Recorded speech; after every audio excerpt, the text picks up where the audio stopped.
Welcome back to my channel. The cheerful intro echoed through Riley's small apartment as the red recording light blinked on. His smile was practiced, his tone confident, but behind the performance was exhaustion. He'd been uploading horror narrations for 4 years, chasing a dream that never quite took off. Tonight's video, however, was going to change everything. He titled it, 10 Terrifying True Scary Stories, Volume 7. Volume 6 had gone mildly viral after a Reddit post claimed one of the stories matched a real unsolved case. Riley's subscriber count had tripled, and now fans were begging for more. He promised them Volume 7 would be the scariest one yet. What he didn't tell them was where these stories came from. A week ago, he received a strange email with no sender name, just a subject line, "For your next video." Inside were 10 text files, each named after a date and location. The stories were brutally realistic, not like the usual creepypasta submissions. They included details that made Riley uneasy: addresses, license plates, even medical notes. One file was labeled, "Tonight, record it first." At first, Riley thought it was a prank from another creator. But curiosity won. The detail was too specific, too chilling to ignore. He decided to use them. After all, that's what people wanted. Something real. He dimmed the lights, adjusted the ring lamp, and pressed record. The microphone's blue LED flickered oddly, but he ignored it. He began reading the first story, about a woman who woke every night at 3:17 a.m. to hear soft whispers through her baby monitor.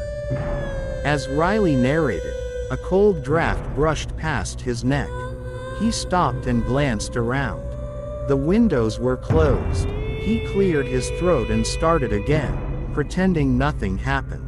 Halfway through the story, the mic picked up something strange, a faint whisper beneath his voice. When he paused, it stopped. When he spoke again, it returned. He played back the clip, leaning close to his headphones. There it was. A second voice, distant and hollow, whispering in sync with him. At first, he thought it might be feedback from his speakers. But when he muted everything and replayed the raw file, his stomach turned. The whisper was saying his name. Riley. He froze. The whisper continued, low and distorted, as if someone was standing behind him. "Keep telling them, Riley, keep telling them." He tore off his headphones, heart pounding, and stared at his empty apartment. His reflection in the dark window was trembling. The silence after the playback felt heavier than it should have. "Probably just a glitch," he muttered, forcing a shaky laugh. Maybe the mic picked up some old sound. Happens all the time. But deep down, he knew it didn't. Still, he pressed record again. The whisper didn't return, and the rest of the stories went smoothly. He convinced himself he was just tired, maybe hallucinating from too much caffeine. After editing for hours, he exported the video, added the title card, and set it to upload overnight. As he shut his laptop, the room temperature dropped again. His breath turned visible. The red recording light, which should have been off, blinked twice. He walked over and unplugged the camera completely. The light stayed on for a few seconds before fading away, as if reluctant to die. "Welcome back to my channel," he joked nervously, mimicking his intro, trying to shake off the chill. But as he turned to leave, a faint voice echoed through his headphones, which still lay on the desk. "Welcome back, Riley." He froze mid-step. The mic was unplugged. The recording software was closed. Yet, from the headphones, the whisper came again, softer this time, almost amused. Keep telling our stories. Riley woke the next morning to the sound of notification pings. His new video, 10 Terrifying True Scary Stories, Volume 7, had blown up overnight. Views were skyrocketing, comments pouring in faster than he could read them. At first, it was everything he'd dreamed of. Then he started noticing what people were saying. Greater than, did anyone else hear the crying at 12:47? Why does the shadow behind him keep moving? There's a woman standing in the background. I swear she turns her head. Riley frowned. He replayed the part they mentioned. 12:47. There it was. A faint, rhythmic sobbing that definitely hadn't been in his original recording. He turned up the volume. The sound wasn't background noise. It was right behind him. Heart racing. He skipped to 3:22, another timestamp viewers mentioned. As the video played, the camera shook slightly.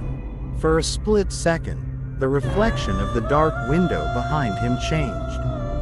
A pale outline, like a figure, stood just over his shoulder. He froze the frame.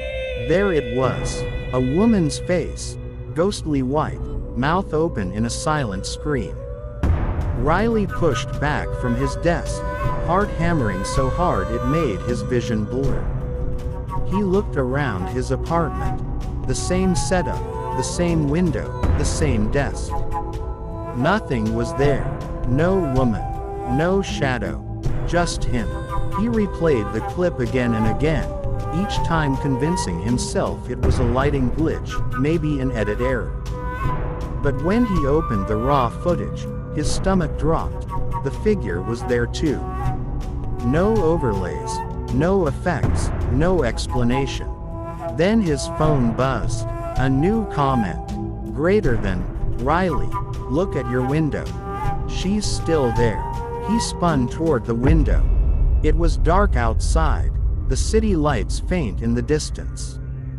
But there, for just a second, he thought he saw movement, like someone stepping out of view.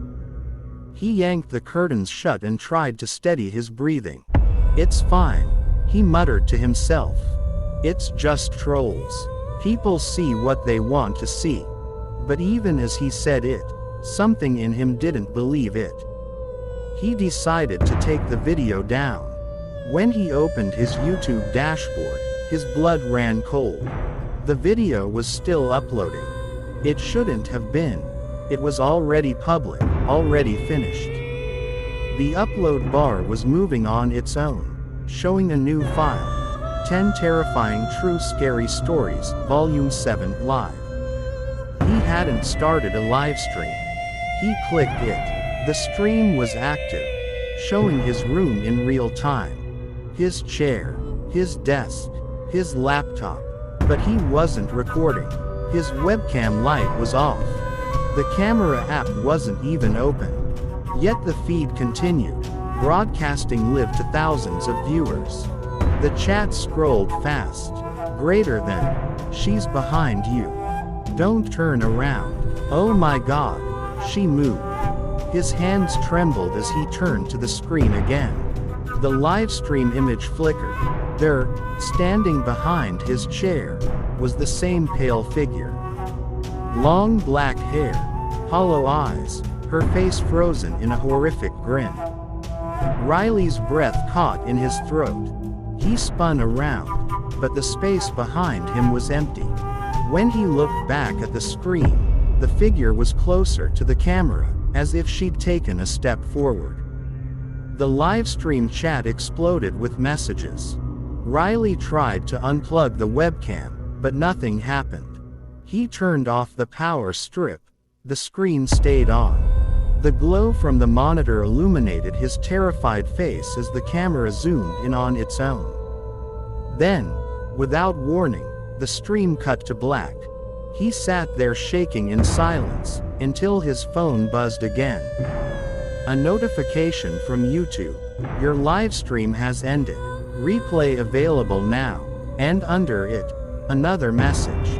Volume 8 scheduled for upload. Tonight, 3 a.m. By midnight, the tension in Riley's apartment was unbearable. Every light was on, yet the corners seemed darker than usual, shadows stretching unnaturally long across the floor. He hadn't slept. He hadn't eaten. His mind replayed the image of that pale woman behind him. Her mouth open, her eyes black voids that seemed to stare through the screen and into him. He'd already tried deleting the video. It wouldn't go away. Every time he removed it, it reappeared seconds later, with a new description line. "Don't stop the stories, Riley." Even worse, it kept streaming by itself. Thousands of viewers were still watching, chatting, begging him to explain what was happening. So, against every instinct, Riley decided to go live one last time. He thought maybe, if he confessed everything on air, he could end it. Maybe it was some viral curse, a hack, a hoax. He didn't care anymore. He just needed it to stop. He sat in front of the camera, sweat dripping down his temple. "Welcome back to my channel," he said, voice trembling. "Tonight, this isn't a normal episode. I need to tell you the truth about Volume 7. The chat exploded instantly. Greater than. He's lived. What happened to the woman? Is this part of the story?" He leaned in close to the mic. "The stories in Volume 7. I didn't write them. I got them in an email. No sender, no signature. Just files. And now," his voice cracked, "now I think they weren't stories. They were real." A sound echoed behind him. Slow, deliberate footsteps. He froze. "Did you guys hear that?" he whispered. The chat filled with yes messages, dozens of them. He turned around. Nothing there. Just the closed curtains and the faint hum of his computer fan. He tried to laugh it off, but the air in the room had turned thick and cold. His breath was visible again. Then came the whisper. Faint, but unmistakable. "Welcome back." The viewers heard it too. Comments flooded in. "Greater than. She's there. Look behind you. Run, Riley." He spun his camera toward the window. The curtains were slowly swaying even though there was no breeze. The whisper came again, louder this time, layered with static. "Keep telling them, Riley. Keep telling our stories." The screen flickered, distorting his face into a blur of pixels. The chat began to glitch. Usernames replaced by random symbols, messages turning into incoherent fragments. "Greater than we are here. Volume 8 lives. You opened the door." Riley screamed and yanked the power cord out of the wall. The monitors went black, but the red recording light on his camera stayed on. It shouldn't have. It wasn't even plugged in anymore. Then, from the camera's tiny speaker, a voice whispered, clear as day. "Join us." The next morning, neighbors complained about loud banging and cries around 2:55 a.m.